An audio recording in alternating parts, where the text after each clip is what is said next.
Washington law enforcement can now use force to detain people once again, but with some restrictions. Governor Jay Inslee signed a new bill into law last week clarifying the state's existing police reform laws that took effect last year.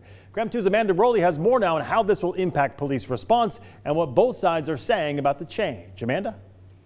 One of the top concerns law enforcement had with Washington state's series of police reform laws was the ambiguous language. Now, House Bill 2037 addresses this concern by making it clear when police can use force to stop people from fleeing a temporary investigative detention, otherwise known as a Terry stop.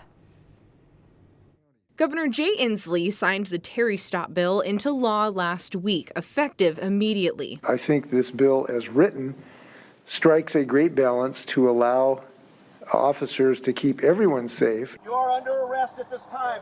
The original police reform laws didn't allow police to use force to temporarily detain someone, meaning potential suspects could simply leave. The ambiguity is what prevented action at times, right? Because law enforcement couldn't be confident in the actions they were taking.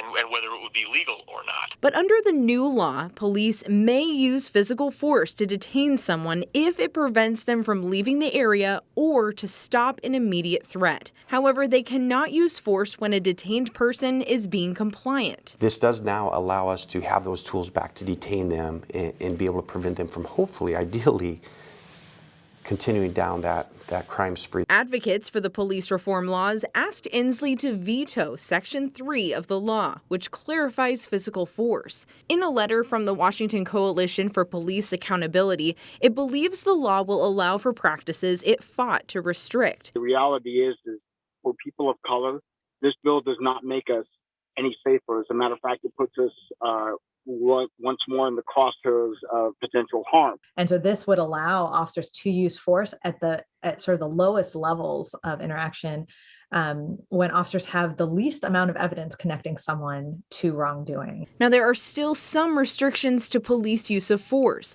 The law says police still must use reasonable care, such as first using appropriate de-escalation techniques. Do you think it is enough? No, I absolutely don't think it's enough. All right, it's just the beginning, because the reality is this should have been the standard all the way along. Not all of a sudden now we're going to use reasonable care. But Spokane Police Chief Craig Meidel acknowledges most of the reform laws still remain intact. Now, this law, again, is in effect now, and similar bills were also introduced into this last legislative session, but a majority of them died. Amanda Rowley, Creme 2 News.